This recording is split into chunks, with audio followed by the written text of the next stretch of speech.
श्री शिव महापुराण को तिरुद संहिता अथ द्वितीयोध्याय। काशी स्थित तथा पूर्व दिशा में प्रकटित विशेष एवं सामान्य लिंगों का वर्णन। सूतवाच गंगा तीरे सुप्रसिद्धा काशी खलु विमुक्तिदा साहि लिंगमयी गेया शिववासस्थली स्मृता। सूत जी बोले, गंगा के तट पर परम प्रसिद्ध काशी नगरी है जो सबको मुक्ति प्रदान करने वाली है। उसे लिंगमयी ही जाना चाहिए। वह सदाशिव की निवास स्थली मानी गई है। लिंगम तत्रैव मुख्यम च संप्रोक्तम विमुक्तकम कृत्तिवासेश्वर साक्षात् तुल्यो वृद्धकालकः तिलभाण्डेश्वरश्चैव दशाश्वमेध एव च गंगासागर संयोगे संगमे चेति स्मृतः। वहीं पर अभिमुक्त नाम का मुख्य लिंग कहा गया है। उसी के समान कृत्तिवासेश्वर लिंग एवं वृद्धकाल लिंग काशी में है। काशी में तिलभाण्डेश्वर तथा दशाश्वमेध लिंग है। गंगा सागर के संगम पर संगमेश्वर नामक लिंग कहा गया है। भूतेश्वरो यह संप्रोक्तो भक्त सर्वार्थद सदा नारीश्वर इति ख्यातः कौशिक्याः स समीपगः। जिन्हें भूतेश्वर कहा गया है और जो नारीश्वर नाम से विख्यात हैं, ये कौशिकी नदी के तट पर विराजमान हैं और भक्तों को सभी फल प्रदान करने वाले हैं। वर्तते गंडकी तीरे वटुकेश्वर एव सह पूरेश्वर इति ख्यातः फल्गु तीरे सुखप्रदः सिद्धनाथेश्वरश्चैव दर्शनात् सिद्धिदो नृणाम् दूरेश्वर इति ख्यातः पत्तने चोत्तरे तथा। गंडकी नदी के तट पर बटुकेश्वर नामक लिंग है। फल्गु नदी के तट पर सुखदायी पूरेश्वर नामक लिंग है। उत्तर नामक नगर में सिद्धनाथेश्वर तथा दूरेश्वर नामक लिंग है जो दर्शन मात्र से मनुष्यों को सिद्धि प्रदान करने वाले हैं। श्रृंगेश्वरश्च नाम्ना वैवैद्यनाथस्तथैव च जप्पेश्वरस्तथा ख्यातो योदधीचीरणस्थले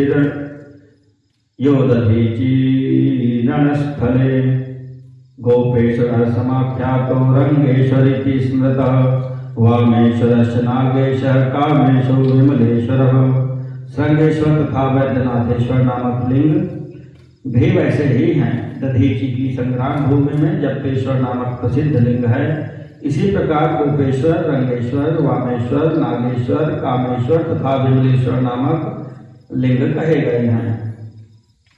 व्यासेश्वरश्च विख्यातः सुकेशश्च तथैव हि भाण्डेश्वरश्च विख्यातो हुंकारेशस्तथैव च सुरोचनश्च विख्यातो भूतेश्वर इति स्वयं संगमेशस्तथा प्रोक्तो महापातकनाशनः। व्यासेश्वर, शुकेश्वर, भाण्डेश्वर, हुंकारेश्वर, सुरोचनेश्वर, भूतेश्वर, संगमेश्वर नामक लिंग कहे गए हैं जो महापातक का नाश करने वाले हैं। ततश्च तप्तकातीरे कुमारेश्वरेव च सिद्धेश्वरश्च विख्यातः सेनेशश्च तथा स्मृतः। सप्तका नदी के तट पर कुमारेश्वर, सिद्धेश्वर तथा सेनेश्वर नामक प्रसिद्ध लिंग कहे गए हैं। रामेश्वर इति प्रोक्तो कुंभेश्च परोततः नंदीश्वरश्च पुंजेशः पूर्णायां पूर्णकस्तथा। पूर्णा नदी के तट पर रामेश्वर, कुंभेश्वर, नंदीश्वर, पुंजेश्वर तथा पूर्णकेश्वर लिंग कहे गए हैं।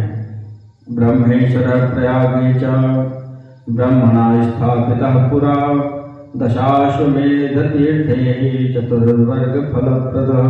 पूर्व समय में ब्रह्मा के द्वारा प्रयाग के दशाश्वमेध तीर्थ में स्थापित कर दिया गया ब्रह्मेश्वर नामक लिंग धर्म, अर्थ, काम तथा मोक्ष को देने वाला है। तथा सोमेश्वरस्तत्र सर्वापद विनिवारकः भारद्वाजेश्वरश्चैव ब्रह्मवर्चः प्रवर्धकः शूलटंकेश्वरः साक्षात् कामनाप्रदीपितः माधवेशश्च तत्रैव भक्तरक्षा विधायकः। वहीं पर सभी विपत्तियों को दूर करने वाला सोमेश्वर नामक लिंग तथा ब्रह्म तेज की वृद्धि करने वाला भारद्वाजेश्वर नामक लिंग है। वहीं पर कामनाओं को देने वाला साक्षात शूलटंकेश्वर लिंग तथा भक्तों की रक्षा करने वाला माधवेश्वर लिंग बताया गया है। नागेशाख्य प्रसिद्धो हि साकेत नगरे द्विजाः सूर्यवंशोद्भवानां च अभिषेकेन सुखप्रदः। हे द्विजो, साकेत अयोध्यापुरी में नागेश नाम का प्रसिद्ध लिंग है जो विशेष रूप से सूर्यवंश में उत्पन्न हुए लोगों को सुख देने वाला है। पुरुषोत्तम पुरयां तो भुवनेश्वर सुसिद्धितः लोकेशश्च महालिंग सर्वानंद प्रदायक। पुरुषोत्तम जगन्नाथपुरी में उत्तम सिद्धि प्रदान करने वाला भुवनेश्वर लिंग है। लोकेश्वर नामक महालिंग सभी प्रकार के आनंद को देने वाला है। कामेश्वर शंभुलिंगो गंगेशः परशुद्धिकृत शुक्रेश्वर शुक्रसिद्धो लोकानां हितकामया तथा वटेश्वर ख्यातः सर्वकामफलप्रदः सिन्धुतीरे कपालेशो वक्त्रेश्वर सर्वपापः। कामेश्वर तथा गंगेश शिवलिंग परम शुद्धि प्रदान करने वाले हैं। इसी प्रकार लोक हित करने वाला तथा शुक्र को सिद्धि प्रदान करने वाला शुक्रेश्वर लिंग है। वटेश्वर नामक लिंग सभी कामनाओं का फल प्रदान करने वाला कहा गया है। सिंधु तट पर स्थित कपालेश्वर एवं वक्त्रेश्वर सभी पापों को दूर करने वाले हैं। धौत पापेश्वर साक्षादंशेन परमेश्वरः भीमेश्वर इति प्रोक्तः सूर्येश्वर इति स्मृतः। नंदीश्वरश्च विज्ञेयो ज्ञानदो लोकपूजितः नाकेश्वरो महापुण्यस्तथा रामेश्वरः स्मृतः। धौत पापेश्वर, भीमेश्वर तथा सूर्येश्वर नामक लिंग साक्षात शिव के अंश कहे गए हैं। लोक पूजित नंदीश्वर लिंग को ज्ञानप्रद जानना चाहिए। नाकेश्वर तथा रामेश्वर महापुण्य के प्रदाता कहे गए हैं। विमलेश्वर नामा वैकंठकेश्वर एव च पुरुषागर संयोगे धर्तुकेशस्तथैव च। चंद्रेश्वरश्च विज्ञेयश्चंद्रकांति फलप्रदः सर्वकामप्रदश्चैव सिद्धेश्वर इति स्मृतः।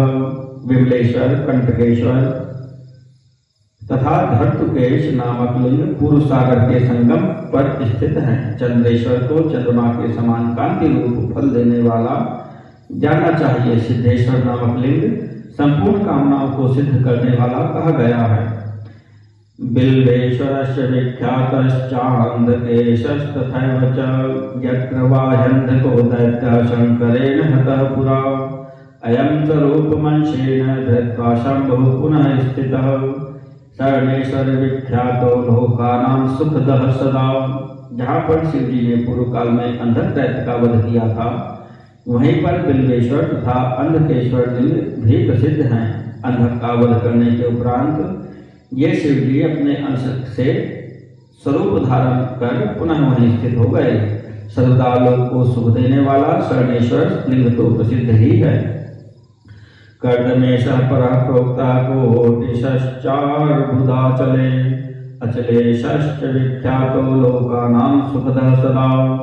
नागेश्वरस्तु कौशिक्यास्तीरे तिष्ठति नित्यशः अनंतेश्वर संज्ञश्च कल्याण शुभ भाजनः। कर्मदेश्वर को श्रेष्ठ लिंग कहा गया है। कोटेश अरबदाचल पर स्थित है। प्रसिद्ध अचलेश नामक लिंग लोगों को सदा सुख देने वाला है। कौशिकी नदी के तट पर नागेश्वर लिंग नित्य विराजमान है। अनंतेश्वर नामक लिंग कल्याण तथा मंगल करने वाला है। योगेश्वरश्च विख्यातो वैद्यनाथेश्वरस्तथा कोटीश्वरश्च विज्ञेयः सप्तेश्वर इति स्मृतः। भद्रेश्वरश्च विख्यातो भद्रनामा हरः स्वयं। चंडीश्वरस्तथा प्रोक्तः संगमेश्वर एव च। योगेश्वर, वैद्यनाथेश्वर, कोटीश्वर तथा सप्तेश्वर लिंग विख्यात कहे गए हैं। भद्र नामक शिव भद्रेश्वर लिंग के रूप में विख्यात हैं। इसी प्रकार चंडीश्वर तथा संगमेश्वर भी कहे जाते हैं। पूर्वस्यां दिशि जातानि शिवलिंगानि यानि च सामान्यान्यपि चान्यानि तानि कथितानि ते दक्षिणस्यां दिशि तथा शिवलिंगानि यानि च संजातानि मुनिश्रेष्ठ तानि ते कथयाम्यहम्। पूर्व दिशा में जितने विशेष एवं समान लिंग प्रकट हुए हैं इस प्रसंग में उन सभी का वर्णन मैंने आपसे किया। हे मुनिश्रेष्ठ, अब दक्षिण दिशा में जो शिवलिंग प्रकट हुए हैं उनका वर्णन मैं आपसे करता हूँ। इति श्री शिव महापुराणे चतुर्थ्यां कोटिरुद्र संहितायां शिवलिंग महात्म वर्णनम नाम द्वितीयोऽध्यायः।